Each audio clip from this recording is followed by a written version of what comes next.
लगते, कोई चिट दे देता है तो पढ़ने लगते हैं। हमने ये कभी नहीं कहा कि सबको रोजगार मिल गया है, लेकिन देश अपनी आर्थिक प्रगति से रोजगार के रास्ते पर बढ़ चुका है। ये हमने आपको एग्जाम्पल दिया है और आगे और दिया जाए। Startup India, stand up India, ये जो पूरे गरीबों के लिए इतनी योजनाएं चल रही हैं, विश्वकर्मा योजना, और कौन योजना है जी, एक और योजना जो है गरीबों के लिए, मुद्रा योजना जो फुटपाथ के लोगों को दी गई, बड़ी फेमस, स्वनिधि योजना, ये सब चीजें तो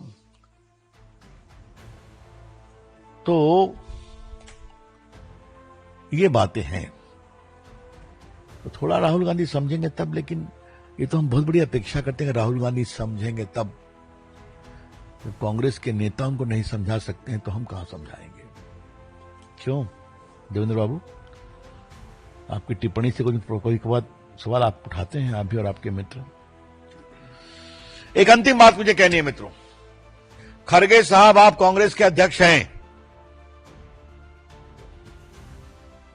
आपके कार्यक्रम में मंच से प्रधानमंत्री की स्वर्गीय मां को गाली पढ़ी गई है।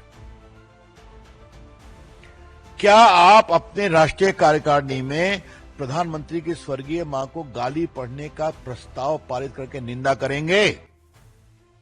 मिस्टर खड़गे, on behalf of the BJP, I am asking a straight question from the national platform of the party. The late mother of the Prime Minister, more than 100 years old, a deeply pious lady, was condemned in the most foul language from the platform of your party.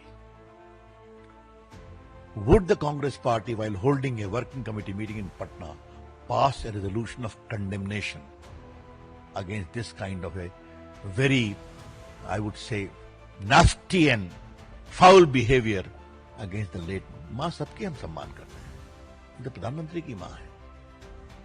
Thank you from my side, open two questions now. नहीं, आपको बता दें, उसका कारण बहुत simple है। राहुल गांधी को जो चिट मिलता है ना, वो एक ही मुद्दे का मिलता है, ठीक है? कभी मिला था राफेल का, याद है? क्या शब्द कहा था उन्होंने, याद है? मैं ज्यादा बोल नहीं सकता हमारे प्रधानमंत्री के बारे में।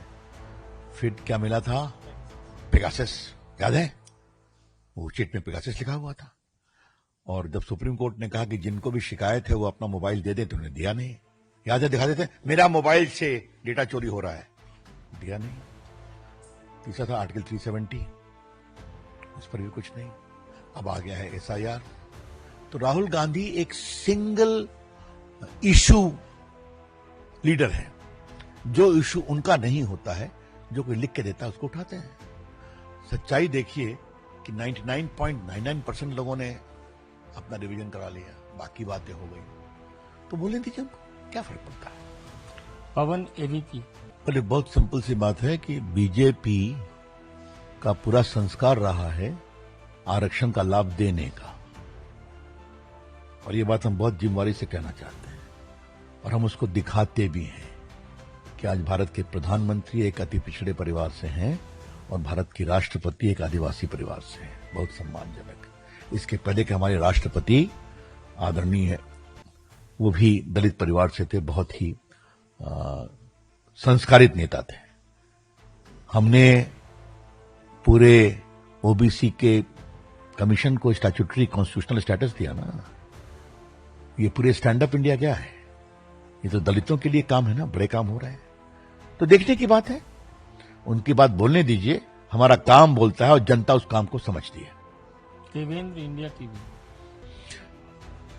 मेरे ख्याल में सबों ने संबंधित जवाब दे दिया है। रविकांत राय, कस के दिया है, प्रभावी रूप से दिया है। रविकांत राय,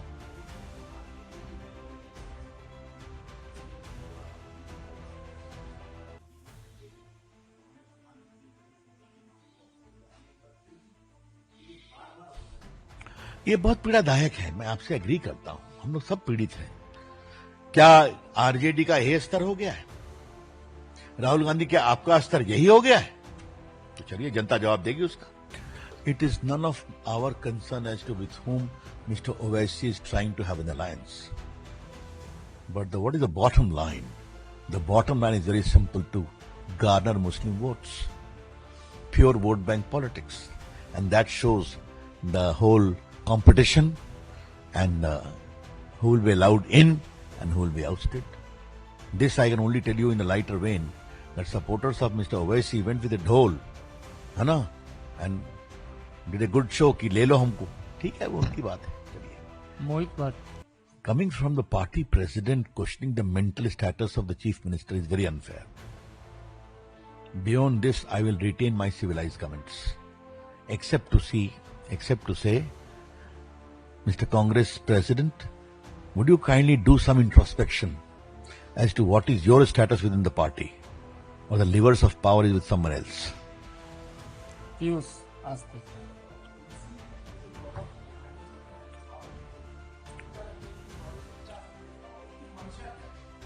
देखिए, ऐसा उनकी मंशा तो आप उनसे पूछिए. हमारा स्पष्ट कहना है, बिहार में कोई भी आए, कोई भी जाए, बिहार में एनडीए बहुत ही प्रभावी रूप से जीत रहा है. और उसका कारण मैं सीधा बता दूं, लोगों ने लालू प्रसाद का खौफ देखा है, अपहरण देखा है, लूट देखी है, भ्रष्टाचार देखा है. एक बार आपसे आग्रह करूंगा, पुरानी फाइलों को खंगालिए. बिहार में लोगों को कितना पीड़ित रहते थे. और आज आपसे मैं एक उदाहरण दे दूंगा. आप याद होगा 19 में एक टीवी चैनल ने सर्वे किया था कि लालू प्रसाद के सरकार बन सकती है. याद होगा आपको आरजेडी का. मैं दिल्ली आ गया था क्योंकि एक महीने से वहीं था. मैं उस समय केंद्रीय मंत्री था. पटना के डॉक्टरों ने फोन करना शुरू, हम लोग क्या करें. कहा देखिए क्या है, जाइए. थोड़ा मैंने एक डॉक्टर साहब की क्लास भी लगाई कि आपके विधायक हमसे मिलने नहीं आए थे. हमने कहा जाइए, झेलिए.